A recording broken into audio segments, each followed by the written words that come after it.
single comes with a lot of its own perks. You get all of the bed, you don't have to share the blankets, and you're also not obligated to share any of your food. But this doesn't mean that being single is all the glam that people make it out to be. When you're single, you miss out on the companionship aspect, the cuddle time, as well as having someone pamper you, whether you're male or female. But almost certainly, people miss out on the ability to reproduce. Today, we're going to be going through the pros and cons of being single, and then one surprising fact about the relationship status designation. But first, why don't you click that subscribe button, and while you're at it, hit the notification bell too. Because remember, whether you're single or in a relationship, you'll always have your bestie. So, let's talk about being single. Mandy Hale once said about it, "Single is no longer a lack of options, but a choice. A choice to refuse to let your life be defined by your relationship status, but to live every day happily and let your ever after work itself out." That sure is a nice thought, but here today we're going to help you decide if being single is right for you. So strap in and get ready for the ride of a lifetime. Here are the pros and cons of being single. Pro: you can do whatever you want with your money. For starters, you don't have to have someone you need to clear things with whenever you want to buy something. So if you want to buy a Nintendo Switch, you can just go out and get one. There's no long conversation about it. There's no, well, don't we need to save up for that trip in October? You can just go out and get it. Con: the loneliness. This is probably the biggest con about being single. When you wake up in the morning, you're alone. When you're having a bad day and you need someone to rant to, if your best friend is busy, then you're alone. When you're sitting at home and watching a scary movie when you turn the lights off and you're sure the killer's under your bed, wouldn't it be nice to have someone next to you? So you could push him in front of the murderous slasher, of course. Pro: you don't have to spend on anyone. Going back to the money aspect, if you don't have a partner, you don't have to consistently spend on anyone if you don't want to. Sure, you may have the occasional birthday you'll have to shell out some cash for, but the majority of the time, it's all yours. You can save it, you can go on trips, you can go to bars. The world is yours, Scarface. Con: you have to go on dates.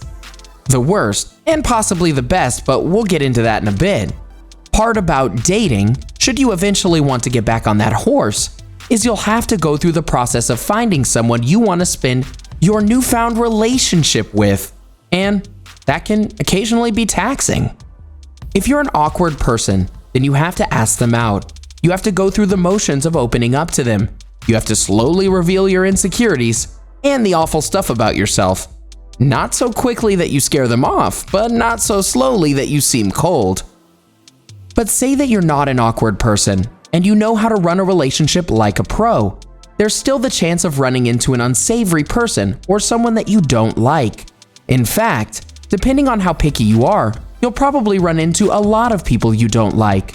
There's also the danger that a lot of women face going out with a new guy.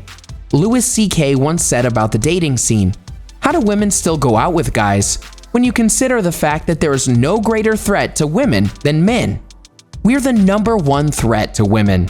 Globally and historically, we're the #1 cause of injury and mayhem to women.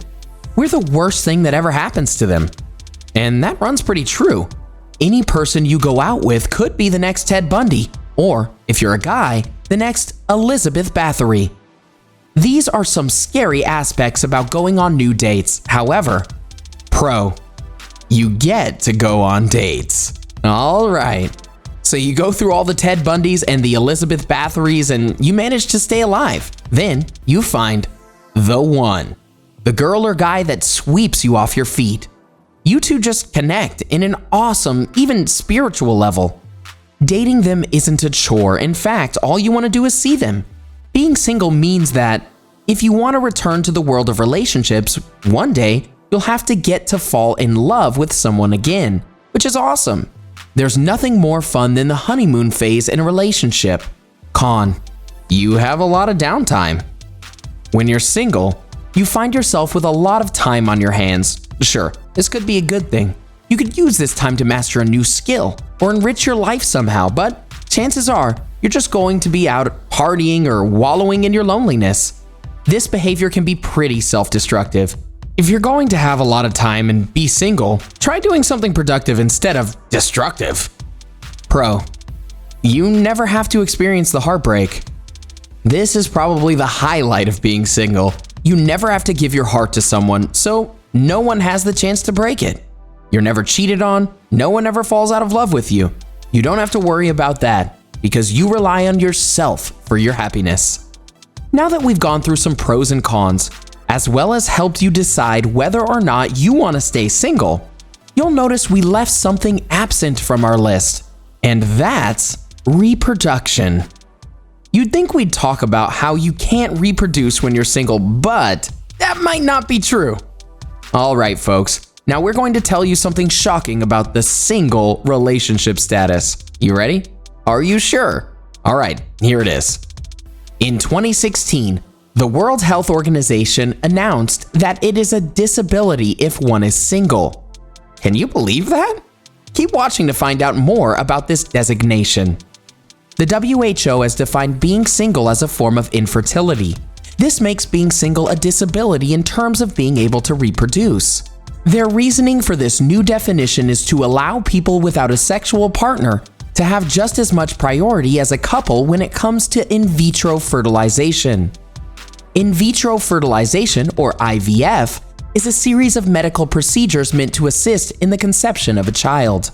Generally, mature eggs are collected and then injected and fertilized by sperm. This new classification will allow single people to have the same priority for in vitro fertilization as couples do.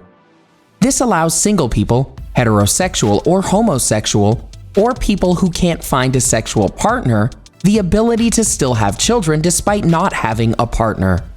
Although this notion has come under quite a lot of criticism, proponents of this new definition argue that the inability to find a sexual partner for conception is equivalent to the disability of being infertile.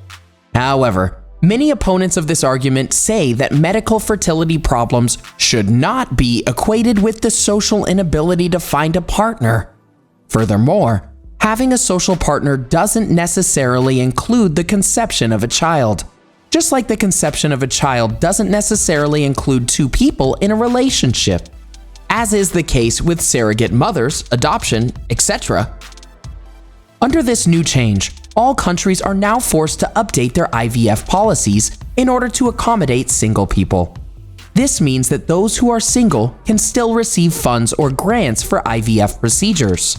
The WHO considers infertility as the inability to achieve pregnancy after 12 months or more of regular, unprotected sexual intercourse. Since 1978, when the first IVF birth was reported, there have been approximately 6.5 million babies born using this method. According to Dr. David Adamson, which is one of the authors of this new transformation, he says that this change puts a stake in the ground and says an individual's got a right to reproduce whether or not they have a partner. It's a big change. So there you have it. You don't have to worry about not being able to reproduce now that you're single. If you want to have a baby, the World Health Organization says that you can. Sure, your kid will grow up without a father or mother, but lots of people have been raised by single parents and they have done just fine. And so that about wraps up our video about being single. Did we help you decide whether or not you'd want to stay single? Maybe we convinced you to get out of your relationship. And what did you think about the World Health Organization designating being single as a disability? Were you surprised? Let us know in the comments section below everything you know about being single. Enjoyed this video? Hit the like button and share with your friends. Also, subscribe to our channel for more videos like this. Thanks for watching.